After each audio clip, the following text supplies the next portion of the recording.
can go ahead and begin. Okay. Hi, everyone. Good evening. Thank you for being here. My name is Matt Manning. I'm the Director of Elementary Curriculum Instruction and English Learner Services for Napa Valley Unified School District. And I would like to announce before we get started that we do have interpretation services available this evening. So I'll let our interpreter explain how that works. Sí, buenas noches.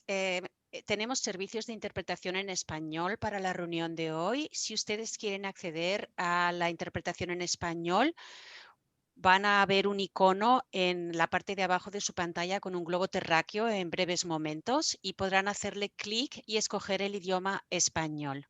Gracias. Great, thank you. Thank you very much. Okay, Joe, do you want to go ahead and? Yes. Your services, thank you. Okay. Okay, so we are joined this evening by some members of our team here in the instructional divisions. First, our Assistant Superintendent, Pat Andrew Jennings. Do you want to? I just wanted to say a few words. Thank you guys so much for joining us this evening.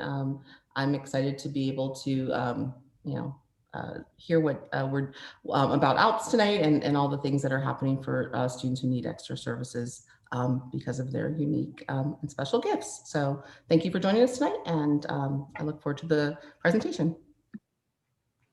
Thank you, and Breed. Yeah, hi, good evening, everybody. It's Breed Sarrazin. So I am the office support person for the Advanced Learner Program, and I've been in the role for almost 6 years. So I am happy to be the person who fields your calls or takes your emails and tries to join the dots and make the connections to support your students. So it's nice to be part of the service tonight. Thank you, Breed. And we have a guest presenter this evening who will be, the majority of our time tonight will be spent with Dana Cope. Dana, do you want to introduce yourself? Hi, everybody. I'm Dana Cope. Oh my gosh, I'm so excited to be a part of this team. I am president of Cope Consulting LLC, former Napa Valley Unified School teacher, ALPS support provider, district support person, and fellow parent, traveling this journey with you during this pandemic and looking for the bright spots all along the way. So I'm just so happy to be here with you tonight and to talk about supporting the needs of your advanced learners. Thank you, Dana. We're very glad to have you with us this evening. So just to lay a little bit of context for tonight. So we'll start out with, I'll talk a little bit about some of the programs and services, resources and services that we offer through our ALPS, our Advanced Learner Programs and Services Department here in NVUSD. And then we'll talk about a new opportunity that we have for our students in after-school program called Renzulli Learning. And then we'll hear from Dana, who will talk to us about some support, some strategies for you as parents to navigate these, what we know are very challenging times for all of us, for your advanced learner students. So, but it's an opportunity. Yes, an opportunity. Lots of opportunities. Thank you. So I'm going to share my screen. Okay, let's see.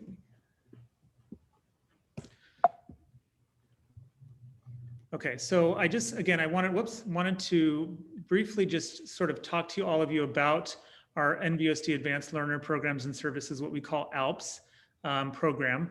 So ALPS is what we call our GATE, our Gifted and Talented Education Program in NVUSD. And the reason that the history behind that is that this is a program for all students who need that additional support, that beyond the core to help meet their learning needs if they may be working at an advanced level beyond some of their grade level peers. So the advanced learner identification process begins in 3rd grade. In 3rd grade, we administer to students what's called the cognitive abilities test. That's administered. There's a screener that's administered, and then that actual assessment is administered to all students, which if you're here this evening, your student took that test and qualified as an ALPS and advanced learner in NVUSD. So that's the first step that begins in 3rd grade. And that's how we begin to embark on that journey of providing the resources and services to our students and families in NVUSD. So here in our ALPS division of our instructional division, we are focused on providing those resources to meet both the educational and social emotional needs of our students. And we do that by providing support within the school day, and then also some extended school day opportunities. So within the school day, that's when teachers are aware of who their students who have qualified as advanced learners are, and they're providing differentiated instruction to those students to help further their learning. And there's a lot of different ways that we do that within the school day. And what we do as a department here is provide guidance and support to teachers, to school sites, as they are developing plans for their advanced learners. We also have some extended day opportunities that I'll talk more about in a moment for students that go beyond just what's offered in the school day.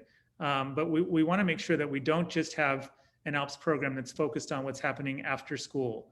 We want to make sure that our students' needs are met throughout the entirety of their school day, because that's obviously when they're spending most of their time in school is during that school day. So we don't want for students to have to wait for their educational needs to be met until an after-school program, for example. So we provide support to teachers and again, principals for services that would be happening during the school day. And then some of that, what that also could look like is me or a member of our instructional division team might work with a school site and sit in on a student study team meeting where we're developing a plan for a student who may be needing some additional supports within the school day. So I've sat in on some of those meetings already. I should say that this is my first year in this role here in MBUSD. I've been a principal here previously, but I'm new to this role. So I've sat in on a couple of student study teams and provided some guidance. And that's something that we provide from our department as well.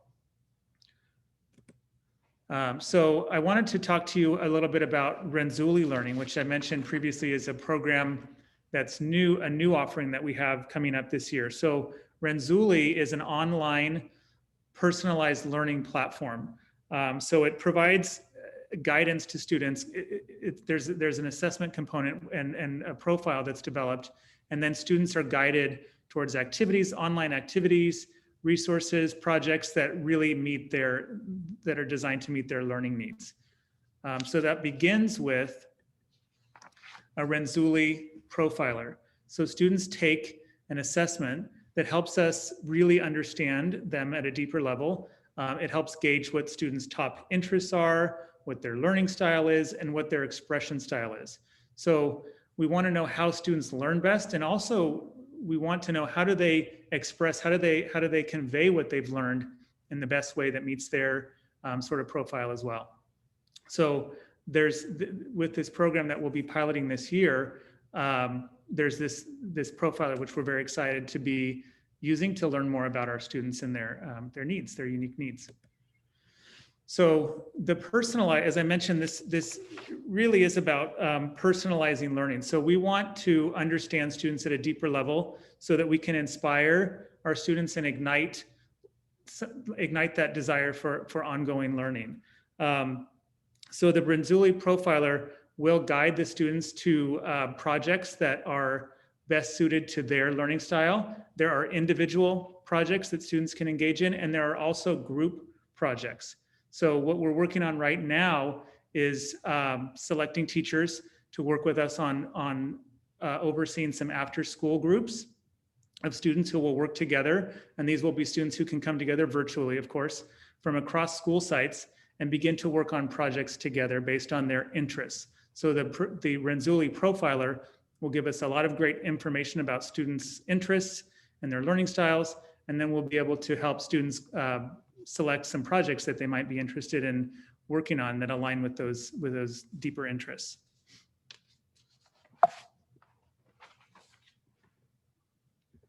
So the process will unfold in this sort of way, beginning with the Renzulli profiler so that we can understand each of the students' learning styles and needs. And then once we have that information, that will give students access to all of the online resources that are available through Renzulli. And then students will begin to work on the independent or group projects based on their preference. Okay, so there's more information that will come out around this. I will be I will be sending you more detailed information as parents about as we finalize the details. More detailed information will be coming to you, and then we will also want to gauge your interest and find out if you're interested in having your student be part of this pilot Renzulli Learning program. So I wanted to be sure and provide our contact information here for Breed and for me. Please feel free to reach out to us at any time. We're always happy to engage with you and any questions that might come up. We'll have an opportunity for questions at the end of the presentation tonight, but also wanted to make sure we provide our contact information so that we're available to you as parents. Okay, thank you. So I'm going to go ahead and stop sharing my screen now.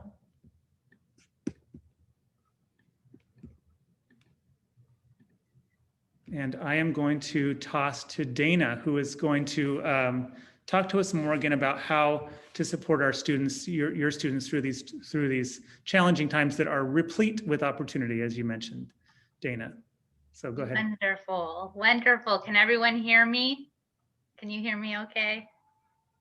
Hi, everybody. So I'm going to be talking about supporting your advanced learners during this challenging time.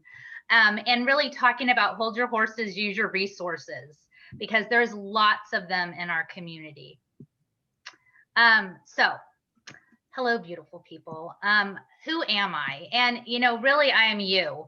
I'm a parent, wife, learner, forever learner, educator, friend, business owner, daughter of parents at this time needing care.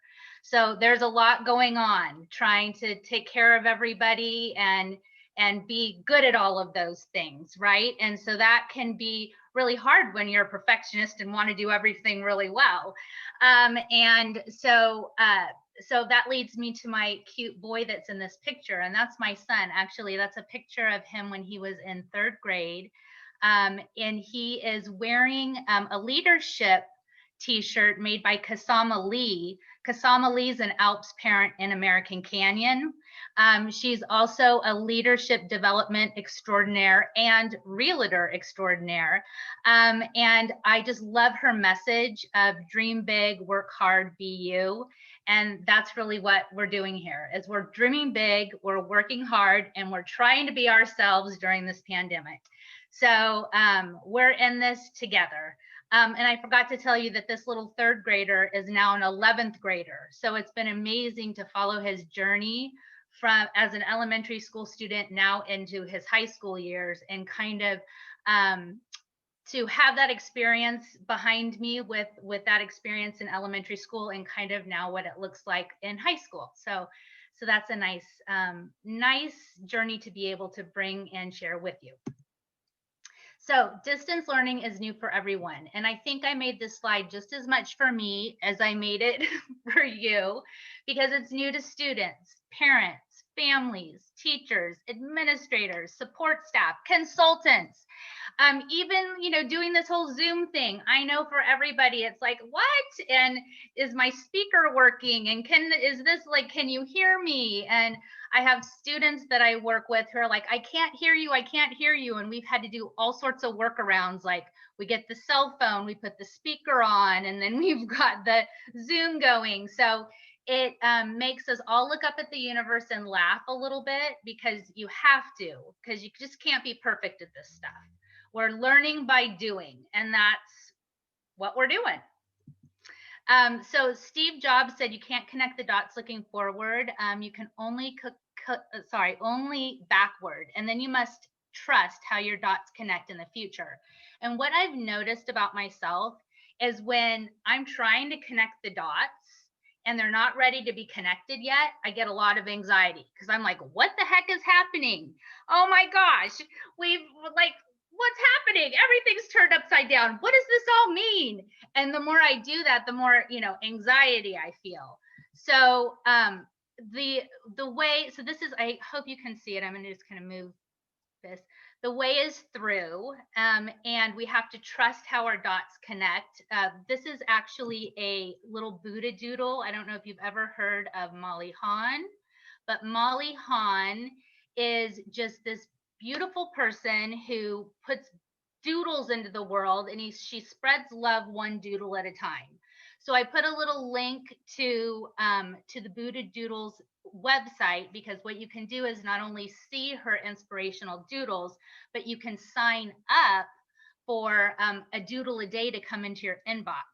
And sometimes that's a really nice thing in the morning to wake up to the Buddha doodle. Instead of turning on the news, I go to my inbox and I look at my doodle, and my doodle says the way is through. And even though we can't connect the dots right now, we don't see exactly where this is, but I know that we will be able to look back and connect them and see like, oh my gosh, because of this is where we are now. So of course that led me to, let's take a ride on a little rocket ship. You remember the little Einsteins, maybe, or maybe that was like way long time ago. I don't know, but I just know the little Einstein song, and it made me think about kind of we're all on this rocket ship right now, and being on that rocket ship, you know, the models are no longer applying. The benchmarks that we've been saying are the benchmarks really aren't valid, because everything's been kind of turned upside down, and the trend analysis have been interrupted. So what does this mean? Again, we can't connect the dots looking forward. We can only connect them looking backward. But this is our opportunity to come together and dream big. Just like Kasama Lee's t-shirt said, dream big, work hard, be you. Oops. So I'm an education problem solver. And when I left the district and created Cope Consulting LLC, I knew I was put on this earth to help all children. That was clear.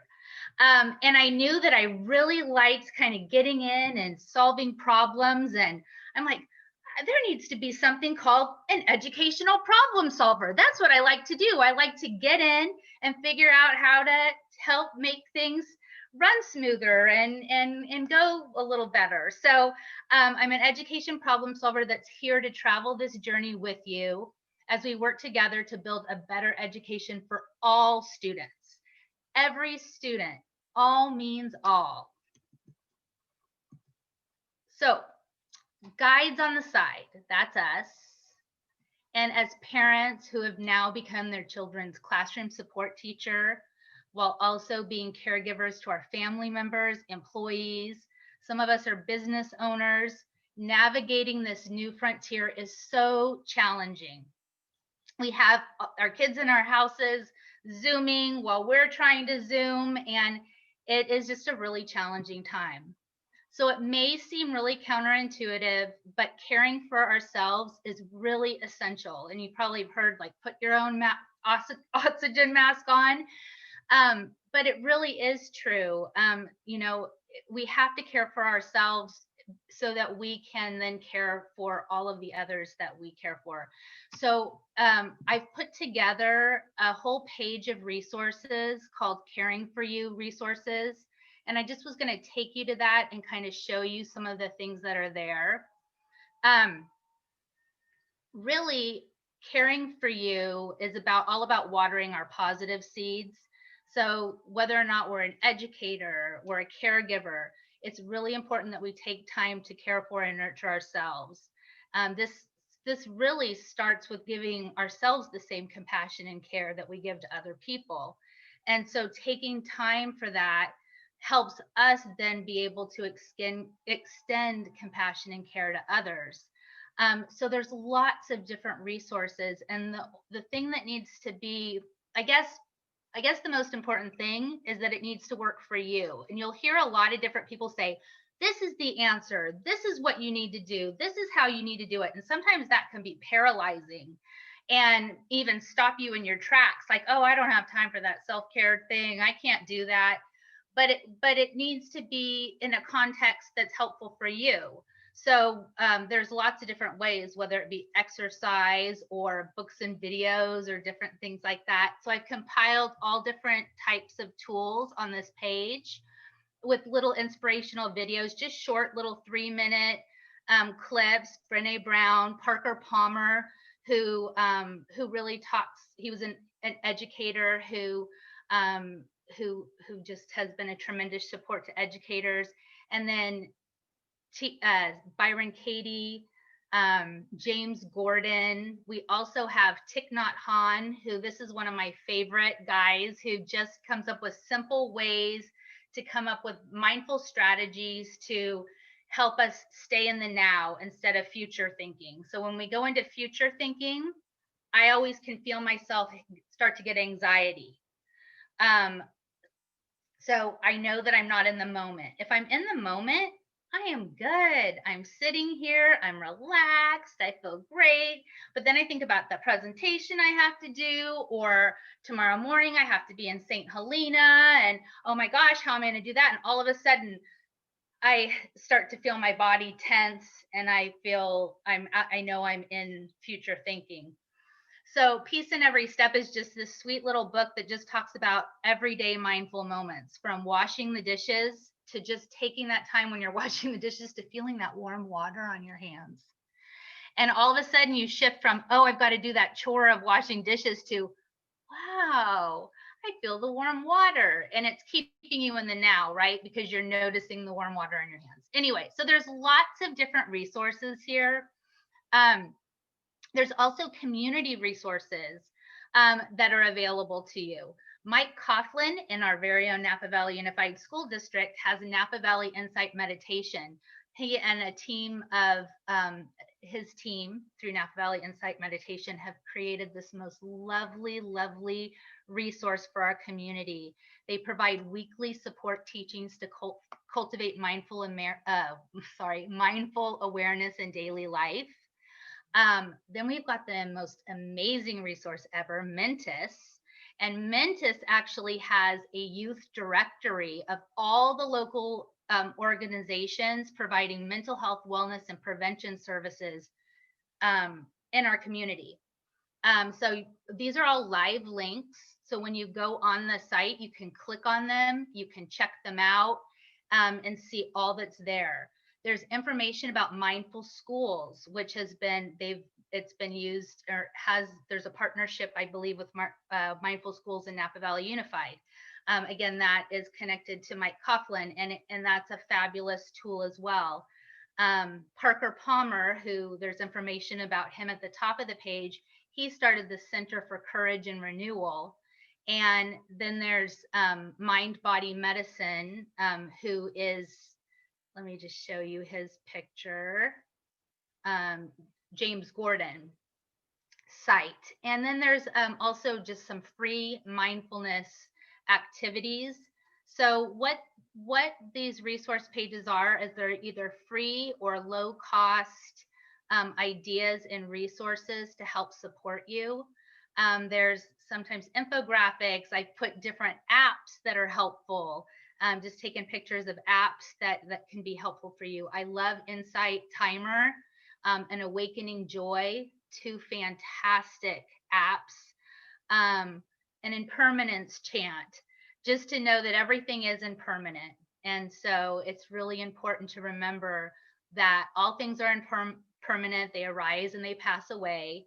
And really there's harmony in that because we're in this time, and again, you know, the Buddha doodle, it's kind of dark and we're like, where is this leading us? But where this is leading us is through, and we trust how our dots connect, and they will connect to brilliance, I promise you. And then there's fun stuff like, you know, you can make a Color Your World's bookmark. So we know that coloring calms the amygdala. So those resources are there for you. We've got mindfulness and education resources and just support for transitions in life. So that is available to you on the Caring for You, Watering Your Positive Seeds page. And I went ahead and incorporated Mentis's, the link that I put on this page, just into the Caring for You page so that all the resources were in one place. So what can we do when learning is frustrating? And I think that there's been a lot of frustrations with the move to Zoom.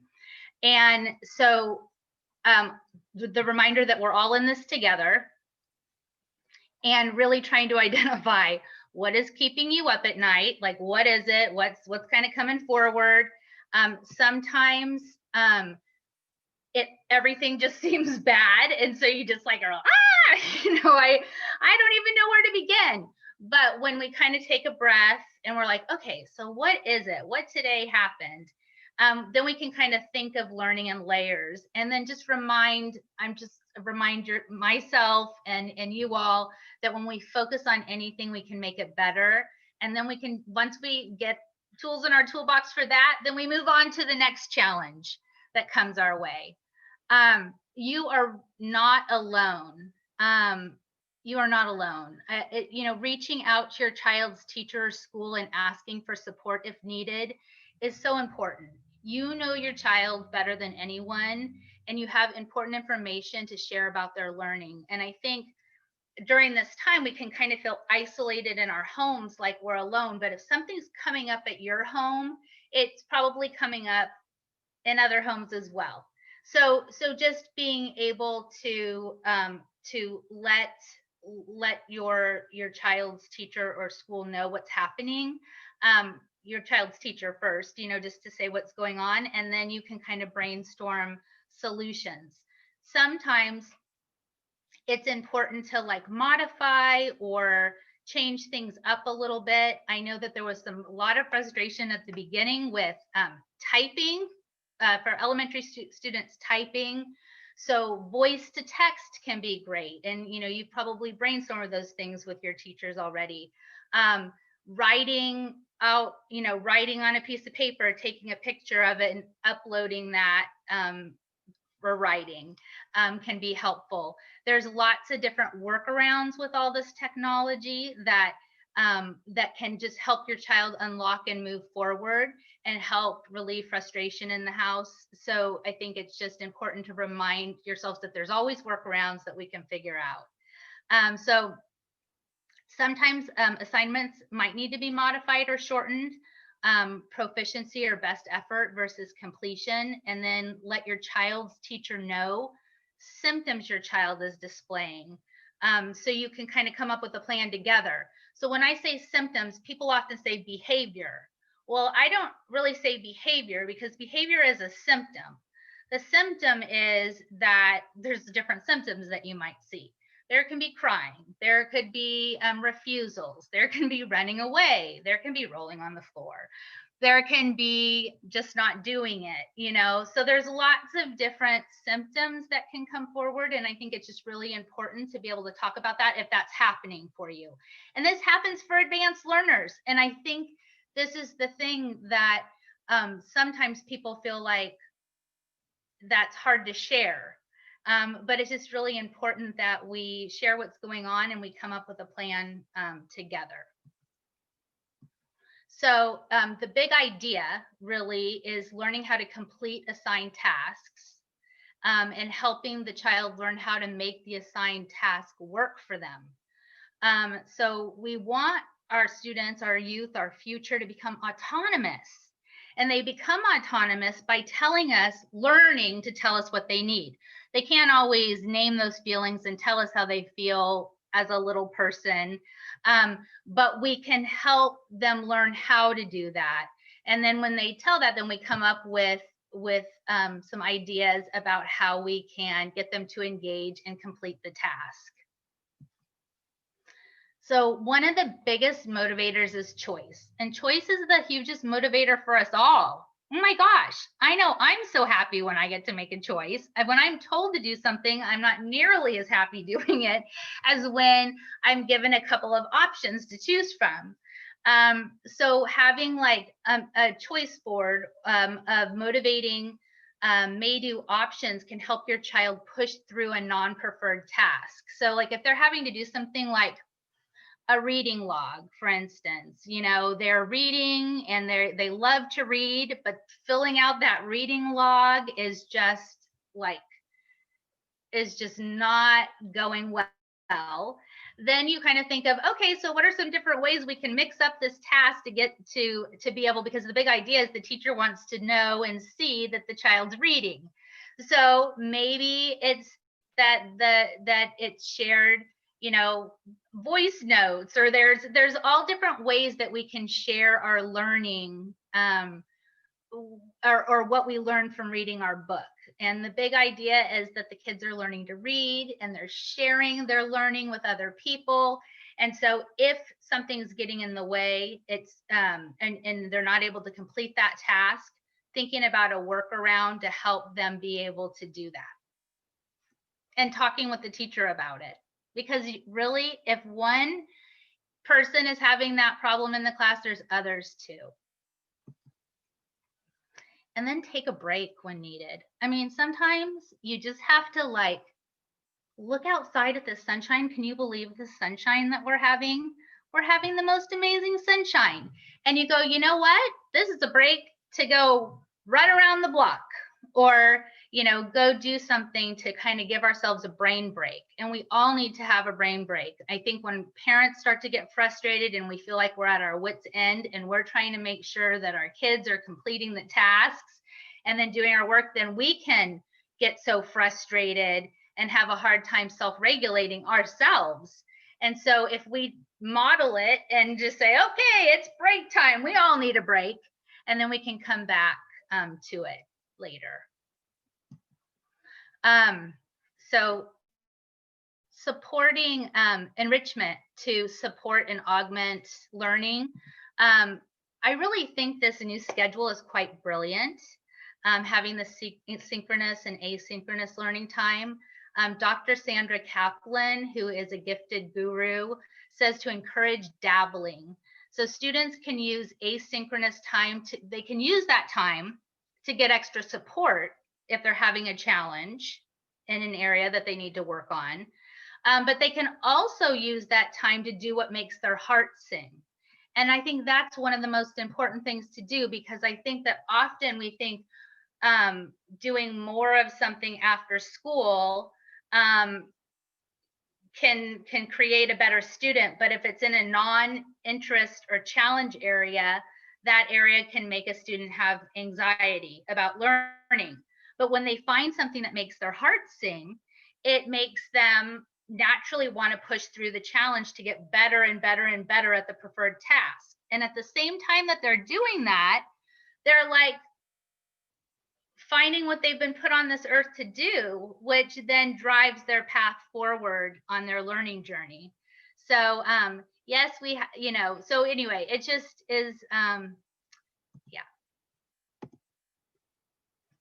So our lives are our learning journey. And I believe that we just need to remember that we have opportunities to keep moving and growing, and we all need opportunities to keep learning and growing and moving forward within the school day. But every minute of every day is an opportunity for learning. We all develop in our own unique timing. And it's important, sometimes as a parent, we might have been really good at something or had an interest in something, but then our child has no interest in that at all. My husband loved baseball. He thought he'd have a boy that he could take to baseball games and could go take to do all of these different things. And that is not our son's interest. And so that was something that he had to adjust to. So trying not to compare ourselves, yourself, your child, or another family member to each other, learning to find out, who are you? Who is this unique individual? Because there is only one amazing you. And we all have our own profile of unique strengths and challenges. And this ensures that we always keep learning, right? So it's so important that we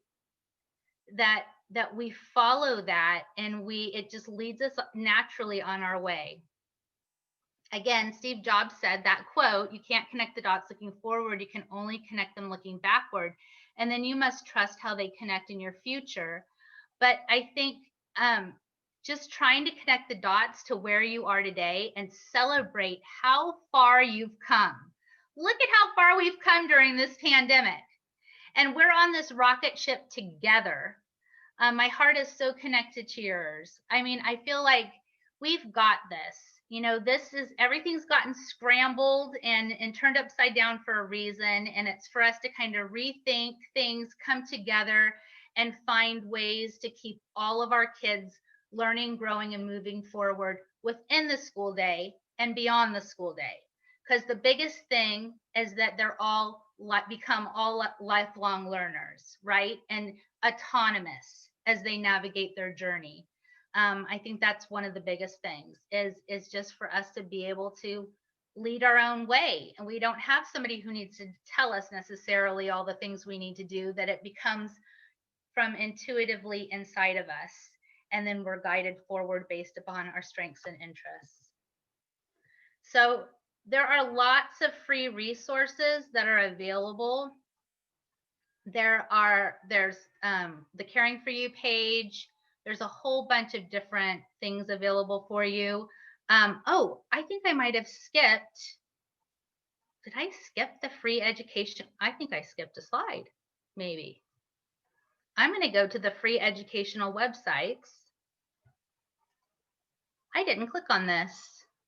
So I've compiled all these free educational websites. And when I said choice is the highest motivator, and I talked about the choice boards and having something that you can move on to if you're struggling to do a non-preferred task, there's all these amazing resources here.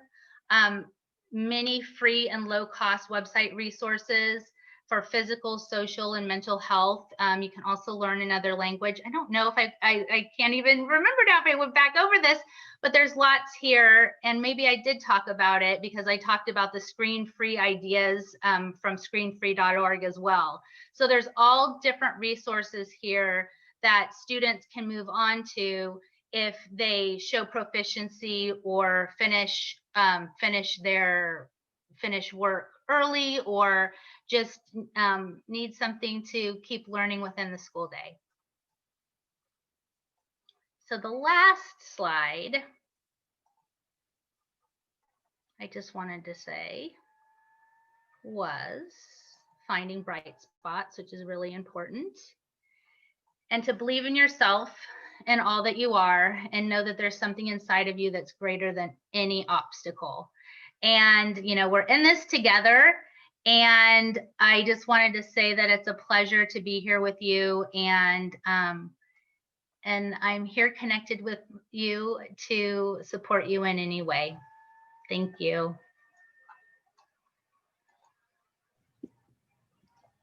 Thank you, Dana.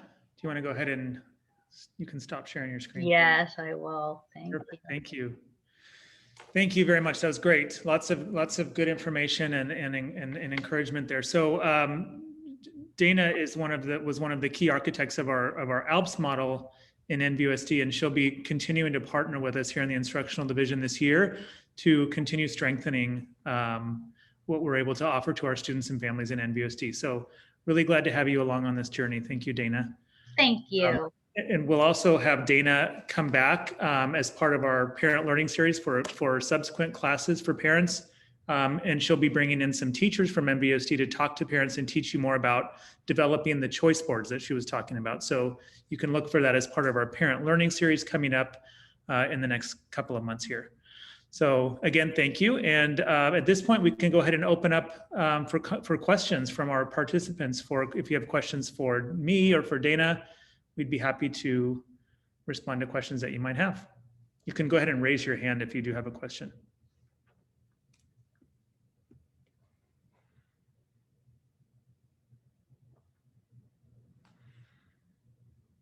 I don't see any hands raised, but I can be really, oh, I do, here we go. Okay, we've got some hands raised. We have Adrian.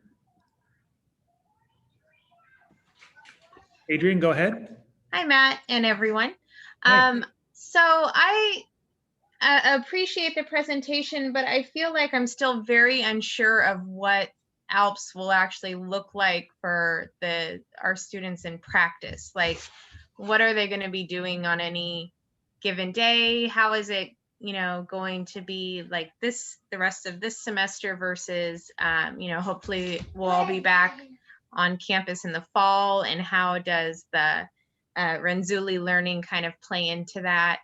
My daughter's in 4th grade this year, and she has some other friends that are in ALPS, and they said it was primarily project-based, but not quite as formed as it was when I was in school, when I was in GATE, like it's a little bit different depending on what site you're at and stuff. So I'm just kind of curious of what the vision is for it going forward, whether we're online or on campus, of like actual projects there that they might be doing if there's an example or something like that. Sure. So just to sort of clarify around the ALPS offerings, most of what's happening for students for our advanced learners is happening during the school day with differentiated instruction on the part of their teachers. So, and we're providing support and guidance to teachers and principals on that. So that would just look like students sometimes we have students who are placed in a higher grade level for a content area for math or language arts, or we might be providing them, they might be engaging in the core work and then some more exploration around a specific standard or a concept. So that's happening in the school day. And what we're doing starting this year is to augment what's happening during the school day. We're offering a pilot of the Renzulli Learning program. And so what that will look like is groups of students coming together to engage in work around a project. So currently that's all virtual. And I would anticipate that even after we're out of the pandemic, I mean, we'll see how it goes to have students come together virtually and work on the projects, that we may still want to continue to have students work together virtually in that environment. At that point, students will be offline for the majority of the day. I know screen time is certainly a concern for all of us. So it can feel like adding yet another more time on the screen isn't necessarily appealing. But down the road, students will be back in school during the school day, engaging in in-person learning. And then I would anticipate potentially having students engaging in the group projects virtually after school, or we may determine that we want to have students come together and work on those projects together in person. Does that answer your question? Any follow-up to that? Yes, that helps clarify some things. So will there be like a teacher lead at each site, and that's kind of who coordinates it? And there will be a teacher lead, and the teacher leader will be working with a number of school sites. So we might have 2 to 3 school sites, depending on the number of students who are interested in engaging in this work. We might have 2 to 3 school sites working together and one teacher who's facilitating those groups for those school sites. Okay, and then I guess just about the project. So is that something that they'll be doing, you know, like in a Google Classroom? Is it all on, do they actually work on the projects in Renzulli, or how does that work? They work on the projects in Renzulli, and there may be some, with some of the projects, it's not all online. There's some of the work would happen offline. So the teacher would be guiding the students through that work.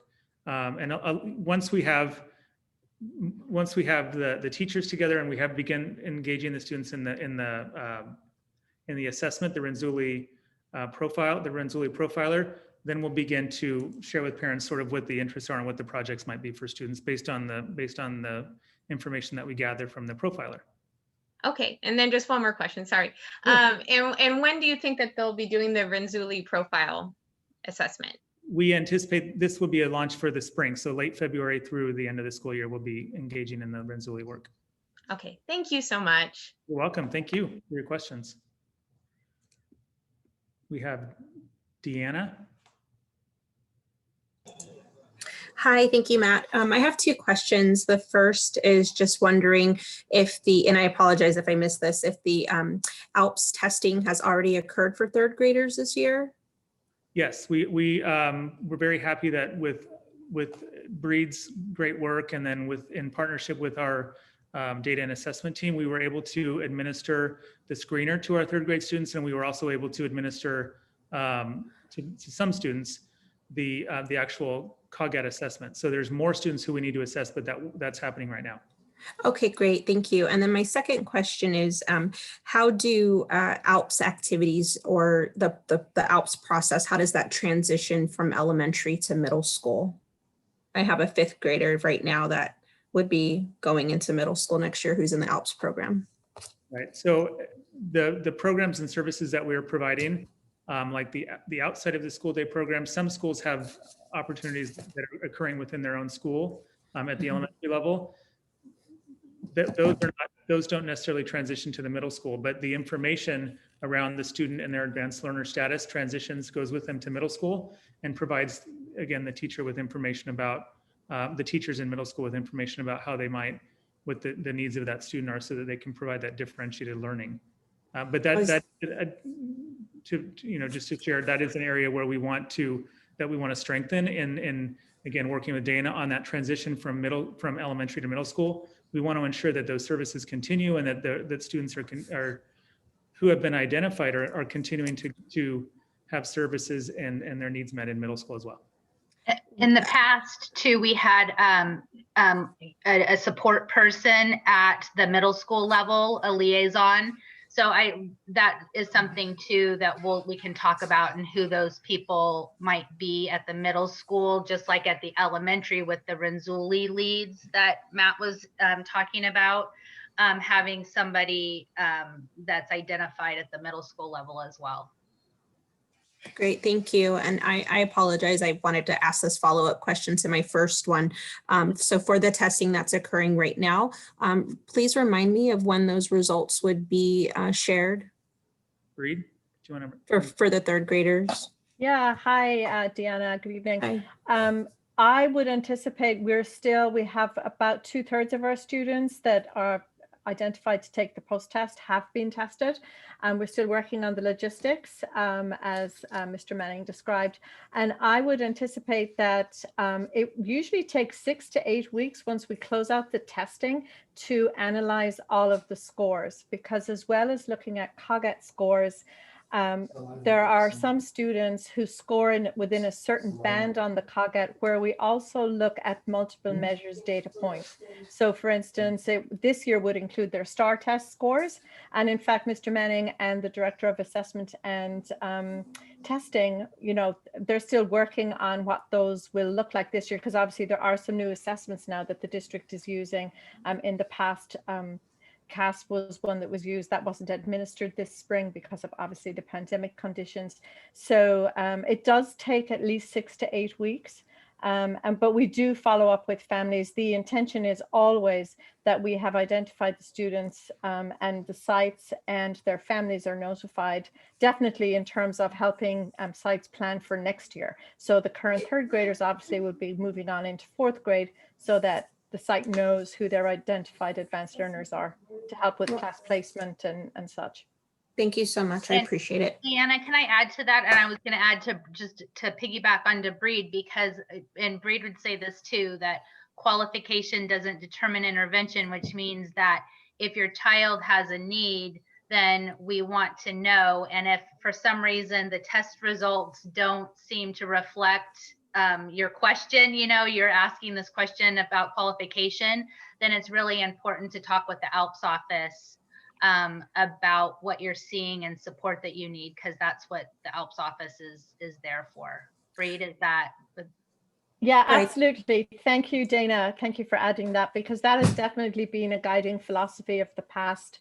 And I know that it's everyone's intention that continues. If the student will, if their learning needs will be met through participating in whatever the advanced learner activities are, then it's based on the student needs. It's not you're in or you're not. It's based on student needs. So access for all. Access for all. Absolutely. Our motto is that the service follows the need. So we provide the service where the need is. Thank you. Thank you. Questions, Deanna. Kenneth.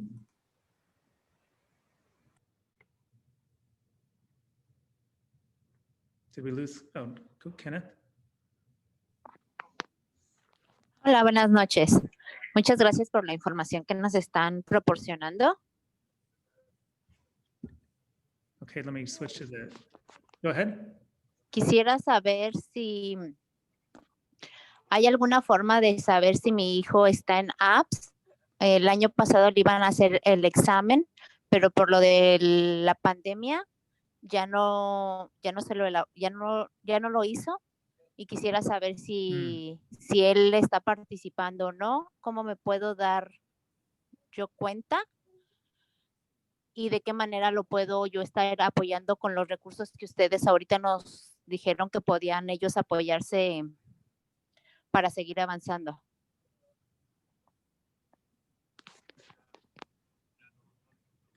So what I would ask you to do is if you can email Breed with your child's name and information, we can look and do a little digging and find out if your son was assessed and just talk to you more about if he wasn't assessed for some reason, we can look at that and support you with that. If you email Breed this evening or tomorrow morning, she can get back to you.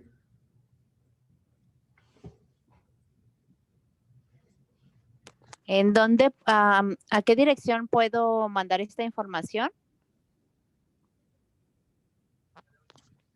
So her email address is, do you want to go ahead and share that? Sorry. Yes, my email address is B, so it's the first letter of Breed, BSARAZIN@nvusd.org. And I'll share my screen here, just to put it up on the screen again. Oh, thank you. Yeah. Okay, so there it is on the screen, just if you want to jot that down.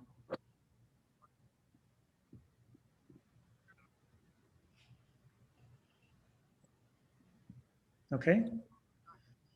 All right, thank you. Stop sharing here. And our next question is from Alonso Corona.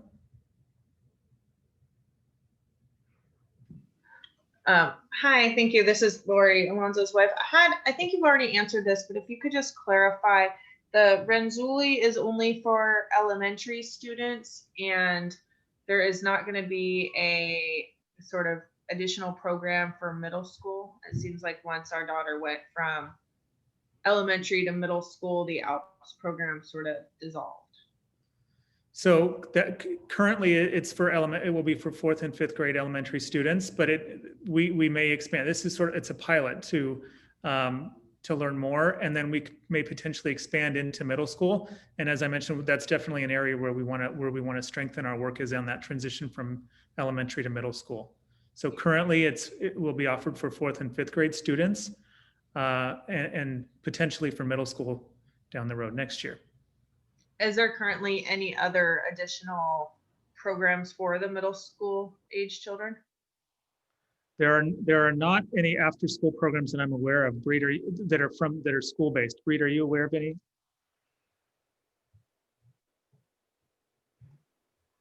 Am I muted? No, I'm not muted. Sorry. The accelerated language arts and math, and sometimes it's a subject level acceleration. Those are often the things that are happening within the school day at middle school. Would that be what? Yeah. Were you asking? I'm sorry. Was the question about after school opportunities or within the school day? Yeah, anything additional, I guess, to the regular school day. Because yeah, she does take part in the advanced classes. Sorry, this is Breed. I actually had a little technical glitch as I was trying to unmute myself. Yeah, to follow up on Mr. Manning's question about middle school, I'm not aware of any after school or additional activities at this time for middle school students. But as Dana was describing, there are students who may have been very advanced in math, for instance, at the elementary level. And when they've gotten to their middle school grade, they've gone into a more advanced level math class, because obviously I'm not a teacher, but I know that there are different levels of subjects offered at the middle and high school level. And sometimes students that are advanced, they can fit into those classes that are already on the part of the day. So, but at this point, there are no additional after school activities that I'm aware of for middle school students. Okay, thank you. So one thing to think about though is after school, even if it doesn't have an ALPS name in front of it, it's about finding what makes your heart sing. So any enrichment opportunities, and we have that the amazing after school program by the Napa County Office of Ed. Why is the name escaping me? Can you help me, Breed? I don't know why. It's called ACE. It's an ACE. acronym, and I cannot remember what ACE and stands I knew for. what it was, and it was of course escaping me, but there's lots of opportunities provided by ACE. We even partnered, ALPS even partnered with ACE at one point to do the Mathletes program. And that's something too that might not be out of the question in the future again. So I think that you have to think about hold your horses, use your resources, and it's about what is making your child's heart sing and what is it that can enrich their experience. And so again, those things you might find in the ACE after school program, or you might find in other things that helps to create that advanced learning experience for your child, especially during this time when things are so different. Okay. And also too, with the project-based learning, I'm just going to tell you that there's no resource that's the end all be all for all students. And just having involvement having an opportunity to do enrichment by project-based learning is fantastic. And that's really great for a lot of kids. But for some, that doesn't necessarily, that's not the best resource for them. And so that's where, again, the ALPS office can be your friend and to help kind of brainstorm ideas for your child to help them keep enriching and moving forward through their education experience. Thank you. So I don't see any more questions. We have time for maybe one more question or comment if anyone else has a question or comment. But again, okay, one more question here. Guy, go ahead. Yes, our daughter's in the ALPS program already. She's in 5th grade, but I'm just wondering how we get connected or registered with the Renzulli program when it becomes available. So we will be sending out information to all of our parents of advanced learners in elementary school 4th and 5th grade students. So you'll watch for an email or a communication from Breed, most likely, or from me, with more detailed information about the Renzulli program, and you'll have an opportunity there to register your child and sign up, and then we'll go from there. So that you can look for that in mid-February for that information to go out from our office here. And I would add to that, it will most likely be an announcement using our Parent Square tool, our platform, because that is, the most efficient, effective, and up-to-date way that we have. So it would most likely be at least for an announcement through Parent Square with more information about what the next steps are. Can I add to that too? That so at the very beginning of ALPS, we actually started with Renzulli Learning and transitioned to what was called the ALPS Project Zone. So if you've heard that, it's kind of a similar type of configuration. And now Renzulli will be used as a resource again. So we do have a template for how that will look, I believe, in terms of how students will be able to access the program. So just if you talk to other families or things, then they might be able to share their experience with the ALPS Project Zone, which was kind of evolved from Renzulli Learning as well. So just to let you know. Thank you. So and we'll be learning as we go, because obviously we're doing this in a very different context of the pandemic, and so we'll learn through the process as we launch our Renzulli pilot. So that brings us to the end of our evening. So again, watch for communication from our department here around Renzulli, and please also watch in the Parent Learning Series communication that will be coming up in the next couple of weeks for sessions on developing choice boards, as Dana was talking about. Lots of great opportunity there. So I want to thank everyone for being here tonight. I'd like to thank Dana for your presentation. Really appreciate that. Thank you to Breed for your great work as part of our department. Thank you, Joe, for hosting us, and thank you, Pat Andrew Jennings, for being with us this evening, and our interpreter, Isidra. Thank you all. Have a wonderful evening, everyone, and please reach out to us with any questions. We're here to help.